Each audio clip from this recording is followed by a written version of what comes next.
Please पहाड़ों में घूमने आइए, तीर्थ यात्रा करिए, लेकिन गंदगी मत फैलाइए। देहरादून का मौसम तो हमारे नखरे जैसा रहता है। कब हमारा मूड अच्छा रहता है, कब कैसे बिल्कुल ऐसे ही अच्छा रहता है, समझ लेना।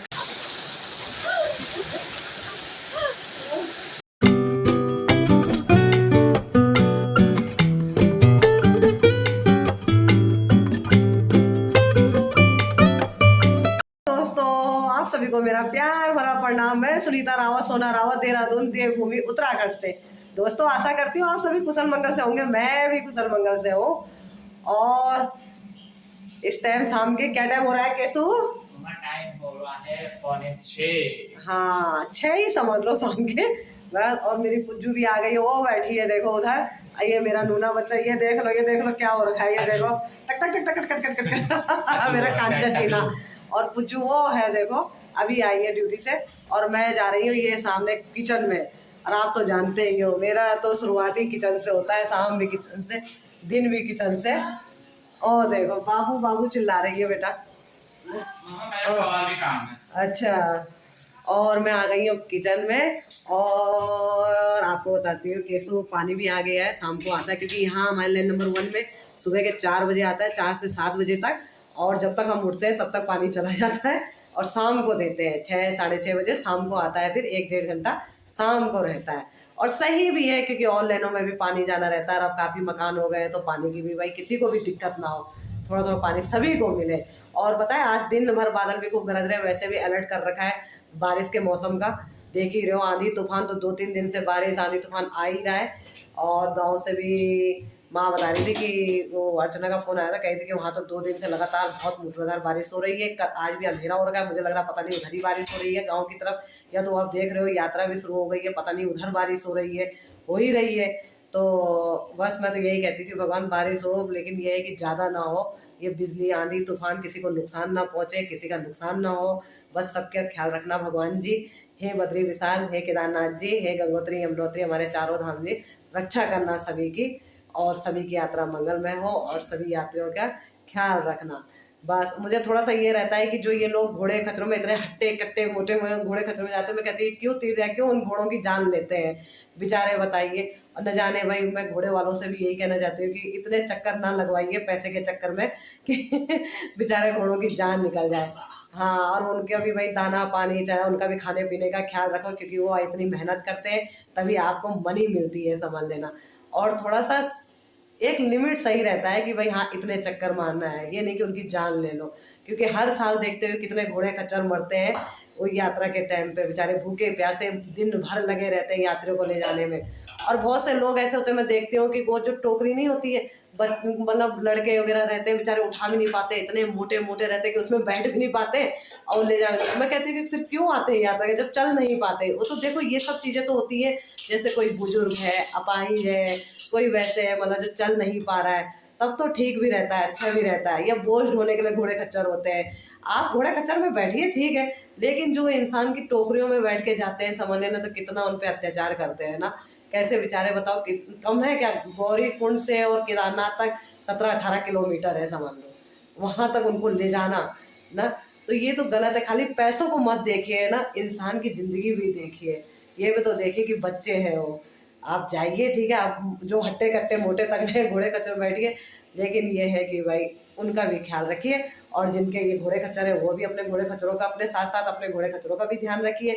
और बच्चों से भी कहूँगी कि भाई अपनी ज़िंदगी से मत खेलिए, जो इतने हट्टे कट्टे मोटे तगड़े उनको बैठा देते हो, और कहीं आप ही को कुछ हो जाएगा तो क्या फ़ायदा, ये बताइए। आपके घर में भी तो आपके परिवार वाले आपकी राह देखते रहते हैं ना। तो इसलिए कमाई करिए, कमाना बुरी बात नहीं है, लेकिन ऐसे मत कमाइए कि अपनी जान पे आ जाए। इसलिए हर चीज़ का ख्याल रखिए। और इन लोगों से भी कहती हूँ, जो लोग ये तीर्थ यात्रा जाते हैं घूमने फिरने, गंदगी फैलाते हैं, प्लीज़ प्लीज़ प्लीज़ पहाड़ों में घूमने आइए, तीर्थ यात्रा करिए, लेकिन गंदगी मत फैलाइए। जहाँ डस्टबिन रहता है या वहाँ फेंक दीजिए, या उनको कहीं रख दीजिए इकट्ठा करके। जब आप कहीं पे डस्टबिन देखते कुछ देखते तो ऐसी जगह पे फेंक दीजिए। मैंने देखा है गंगोत्री में भी उनके किनारे लोग नहाने धोने जाते हैं, वहाँ देखे कहीं चिप्स के पैकेट, कहीं किसी चीज़ के, कहीं बोतल के, कहीं कुछ पानी की बोतल के, कुछ सारी गंदगी फैले रहते हैं। प्लीज़ प्लीज़ प्लीज़ ना, क्या फ़ायदा ऐसे तीर्थ का, ये बताइए। जब आप जाके और मतलब भगवान के दर्शन करने इतनी दूर दूर से आते हो और आने के बाद इतनी गंदगी फैलाते हो, तो क्या फ़ायदा। इसलिए। और भाई भगवान की बनाई प्रकृति को गंदा कर। हाँ वही कह रही हूँ, प्लीज प्लीज इन चीज़ों का ध्यान रखिए। बस जो मुझे लगा मैंने बोल दिया, जो मैंने देखा वो मैंने बोल दिया ना। और बाकी मैं क्या कहूँ, आप लोग खुद ही समझदार हैं, मुझसे ज़्यादा ज्ञानी है, अनुभव है, इसलिए प्लीज प्लीज प्लीज इन चीज़ों का ख्याल रखिए और घूमने आइए। अब तो भाई ठंडियों में तो हर कोई ना, सॉरी गर्मियों के टाइम पे तो हर कोई घूमने निकलता ही है, लेकिन प्लीज गाड़ी सेफ चलाइए। पहाड़ों के रास्ते हैं, बारिश हो रहे हैं और ओवर कॉन्फिडेंस अच्छा नहीं रहता है। ध्यान से चलिए क्योंकि आपकी ज़िंदगी हम सब के लिए बहुत अनमोल है ना। आप सुरक्षित रहेंगे तो हमारा देश सुरक्षित रहेगा, क्योंकि आपसे ही हमारा देश है और हमारे देश से आप सब है। तो प्लीज़ ख्याल रखिए, क्योंकि जब शुरुआत हम अपने से करेंगे तभी हम दूसरे के लिए कह सकते हैं।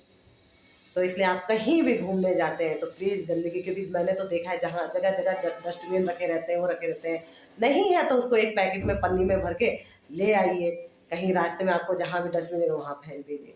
भाई मुझे जो कहना था मैंने कह दिया, बस बोल दिया तो बोल दिया, बाकी आप लोगों की इच्छा है।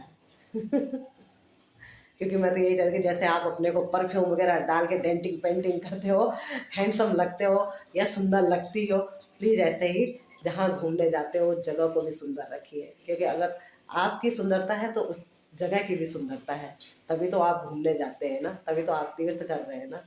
तो प्लीज़ प्लीज़ प्लीज़ इस चीज़ का ज़रूर ध्यान रखिए। और मैं आ गई हूँ किचन में, और मैं आज है मंगलवार और मैंने केसू से ये देखिए दही मंगा दी और मैं जा रही हूँ कढ़ी चावल बनाने। तो मैंने कहा पहले मैं कढ़ी बना देती हूँ, उसके बाद तब फिर मैं पूजा करने जाऊँगी, क्योंकि आज मेरे जय सिया राम और बजरंग बली जी का दिन है। तो इसलिए पहले कढ़ी बना देती हूँ, कढ़ी चढ़ा दूँगी, फिर बच्चे देखते रहेंगे और मैं तब पूजा करूँगी, है ना। तो चलो शुरुआत करते हैं कढ़ी बनाने की। आप भी आइए ना कढ़ी चावल खाने के लिए देहरादून हमारे साथ। भाई हम तो मिडिल क्लास वाले हैं।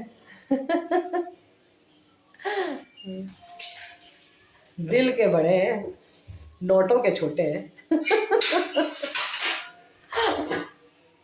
ये देखिए, देखो केसू गया था पानी डालने के लिए पेड़ पौधों में, वो बारिश आ गई है। ये देखो पेड़ पौधों में पानी भी नहीं डालना पड़ा। ये देखिए कितनी तेज और कितनी मोटी मोटी बारिश पड़ने लगी। और ये देखिए आंधी तूफान, ये देखो थोड़ा सा हवा भी चल रही है ना। अब की बार तो लग ही नहीं रहा कि मई का महीना लगा हुआ है, ऐसा लग रहा है जैसे बरसात लग गई होगी। ये देखिए, क्या आपके शहरों में भी ऐसी बारिश हो रही है जैसे हमारे देहरादून में बारिश हो रही है? हमारे देहरादून का मिजाज ऐसे ही रहता है, 4 दिन गर्मी 1 दिन बारिश तो होना ही होना है। इनका तो देहरादून का मौसम तो हमारे नखरे जैसा रहता है। कब हमारा मूड अच्छा रहता है, कब कैसे बिल्कुल ऐसे ही अच्छा रहता है, समझ लेना देहरादून के मौसम का भी। कभी ऐसा सुहाना, कभी गर्म मिजाज, कभी एकदम मासूम सा, कभी बर्फ़ की तरह पिघला हुआ। ऐसा रहता है इसका मूड। ये देखो कैसे जाना है बेटा, कोचिंग कैसे जाओगी, बारिश हो रही है। और बच्चों को देखो इस टाइम कोचिंग जानी है, कैसे जाएंगे बच्चे कोचिंग, ये बताइए। ये देखो बारिश शुरू हो गई है, धनाधन धनाधन धनाधन। वो देखो चल दिए बच्चे बेचारे छाता लेके कोचिंग के लिए, खुशी और नितिन। हाँ बारिश की बूंदें यहाँ तक पड़ रही है। ये देखो बहुत नगर धार पर स्वामी अड़ावाल घर। तरररर ए घेर बरकत की ए गे यू डाली काशो मतन कुहड़ी छेगे। अरे ये देखिए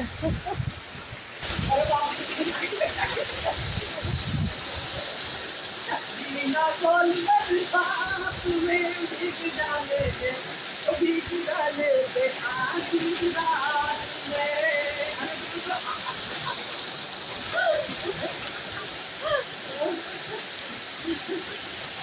चढ़ा दी मैंने कढ़ी, ये देखिए पकौड़ियाँ तैर रही है। कढ़ाई में वो देखिए, बस अब इसको मैं आगे आगे देती हूँ, पकता रहेगा और पूजा करने जाती हूँ। थोड़ा सा ये सब फैला पड़ा है किचन का, ये थोड़ा साफ सुथ कर देती हूँ और खुशबू आ रही है कढ़ी की। और मुझे कढ़ी चावल मेरा फेवरेट है। और चावल साफ करके चावल धुल गया और प्रेशर कुकर में रख देती हूँ। चावल तो मुझे सिर्फ अपने लिए ही बनाना है थोड़ा सा, क्योंकि इधर 1-2 दिन से जुकाम की वजह से मैं चावल खाई भी नहीं हूँ। और पूजा केसु अपने लिए रोटी बना देंगे। वाह। और ये देखिए बाहर बारिश हो रही है, हवा भी चल रही है और अच्छा भी लग रहा है।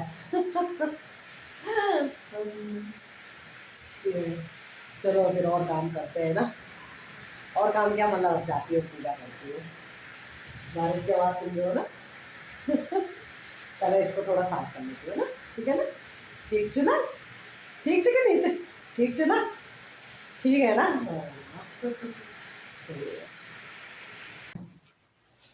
दोस्तों हमारा खाना पीना हो चुका है और क्या बनाया ये तो आपको पता ही है। और मस्त बना था, मज़ा आया खा के, है ना। हाँ। बाहर Yes. बहुत भयंकर वाली बारिश हो रही है, खतरनाक। ठंडा भी काफ़ी हो गया है, देखो पंखे उनके फिर बंद हो गए। और दोस्तों अब मैं इस ब्लॉग को यहीं पर एंड करती हूँ। अगर आपको मेरे ब्लॉग पसंद आ रहे हैं तो please please please please please मेरे यूट्यूब चैनल पर जाकर मेरे ब्लॉगों को लाइक करें, कमेंट करें, शेयर करें और चैनल को सब्सक्राइब करें। ढेर सारा प्यार बरसाए। हाँ, क्योंकि आप जुड़ते रहते हैं ना तो मुझे हिम्मत और हौसला मिलता रहता है, सच्ची कसम से। और आप जहाँ कहीं भी अपना अपनों का ख्याल रखिए, स्वस्थ रहिए, मस्त रहिए, क्योंकि अगर आप स्वस्थ रहेंगे तो पूरी लाइफ भर मस्त रहेंगे। और अपना अपनों का ख्याल रखिए। और अगर आपके बड़े बुजुर्ग आपसे दूर रहते तो प्लीज़ प्लीज़ प्लीज़ उनसे मिलने जाते रहिए जब भी आपको मौका मिले, क्योंकि वो आपकी राह देखते हैं। जय हो देवभूमि उत्तराखंड, जय भारत, जय हिंद, जय हो यमकेश्वर महादेव, हर हर महादेव। दोस्तों मिलते हैं अगले ब्लॉग में इसी स्माइल के साथ, तब तक के लिए बाय बाय।